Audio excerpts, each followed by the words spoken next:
This evening, appropriate for a project that's rooted in cooperation and partnership, you will hear from the many of the people that are now part of the Shape of Things. And we're really delighted to have Bonnie Greer with us this evening to chair our panel. Bonnie has taken a really special interest in this project since we first talked to her about undertaking this role. I'm now going to hand you over to my colleague Deirdre Figueiredo, Director of Craftspace, who will talk to you about the involvement of Craftspace in the Shape of Things.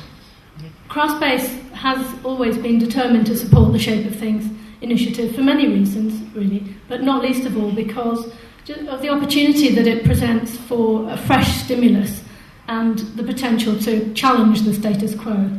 My mother was Iranian, my father's British, English. I work across many disciplines. I make large-scale textile installations. I'm Rosa Nguyen. I'm a Londoner. I live and work in London. My background is I'm of French-Vietnamese origin. My work is established in ceramic practice. Hi, I'm Julia and I'm Assistant Curator of Fine Art at Bristol City Museum, and I've had the pleasure of working with Alina and Rosa over the summer. Hi, I'm Seiko Kinoshita. I am a textile artist and I use traditional Japanese weaving and dyeing technique to produce contemporary art and installations. For that work, my inspiration comes from my observation of British people and their unique relationship with the weather. I'm Helen Cassell and I'm from Blackburn, Lancashire. Born in Pakistan, my Asian background and my Western upbringing is tangible in my work. My name's Sophie Heath. I'm the curator and site manager of the Bilston Craft Gallery.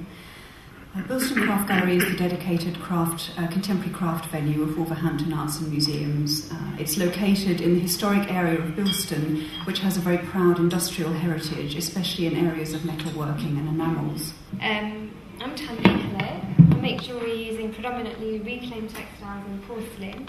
I use various techniques which require the minimum amount of tools because I like working very directly with my materials.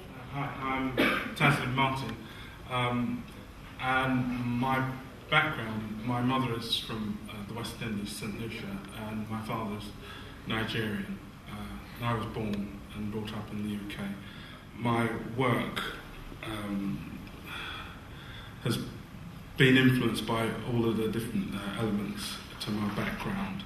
I'm Yvonne Hardman. I'm the art gallery officer at Touchstones Rochdale, which is the Municipal Museum Art Gallery and Archive in Rochdale, Lancashire.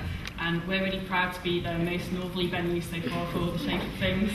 My name is Jian Wei Zhang. The work can really communicate, can deliver the message and the meaning. I am a textile artist, and for 25 years have been making wearable textiles, very preoccupied with colour and abstraction. My name's Cathy Fawcett and I'm the manager of the City Gallery in Leicester.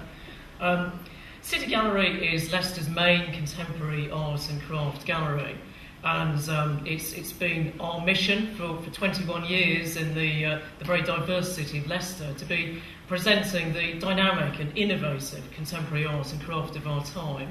I'm the only commercial organisation here. I set up Flow 10 years ago in Notting Hill, a very multicultural area, and my ambition has always been to show international crafts. I curate 6 exhibitions a year, 2 or 3 of those are from abroad.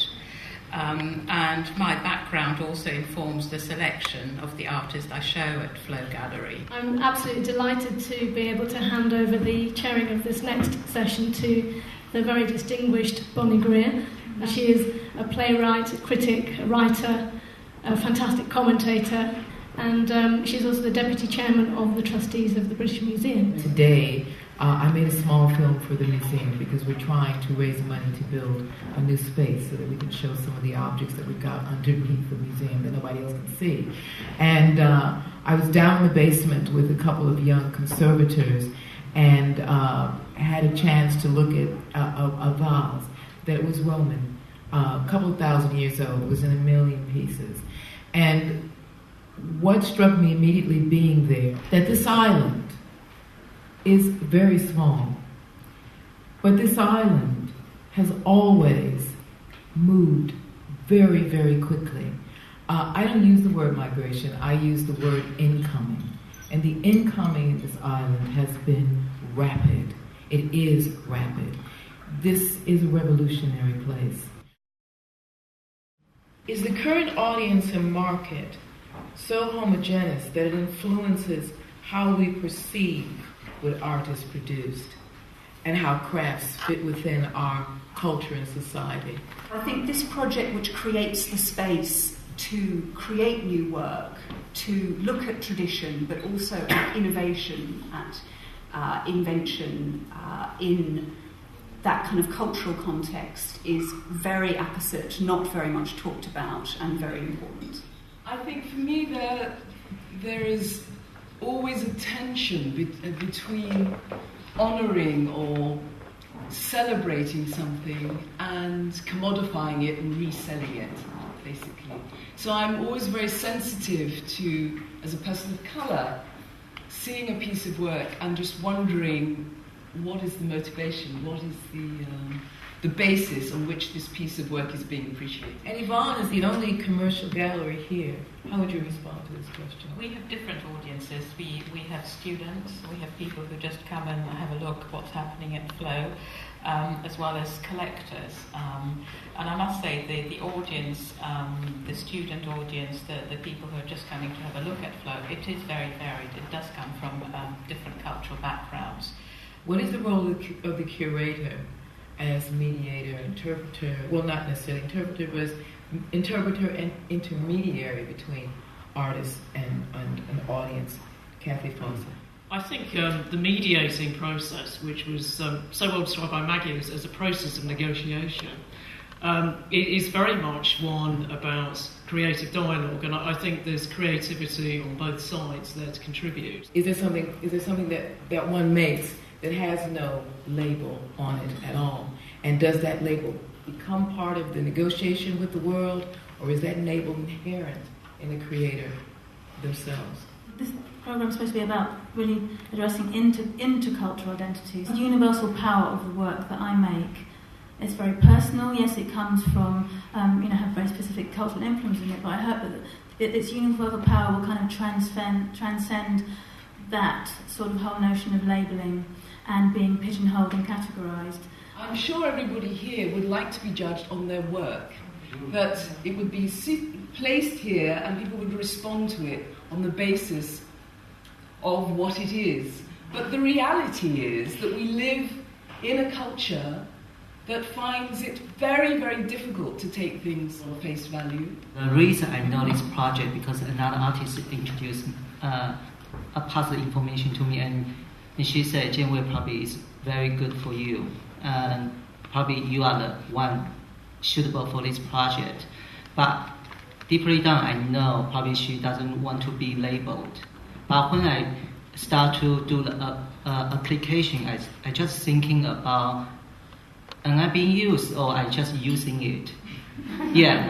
That's exactly what I'm saying. Yeah. You put it very well. But I think the true artist is to be true to yourself, to show who you really are. Now I think as an artist, I don't care. Honestly, I don't care how you look at me. I just care how I look at myself. I just want to show who truly I am. If the work is so honest, it can move people's heart. This collection of people and all of us is going to be something that's going to be very important. It's important now and will be recognized as very important in the years to come. There's some very important things, very major things said here tonight. Thank you, artists and curators and galleries and artists. Thank you.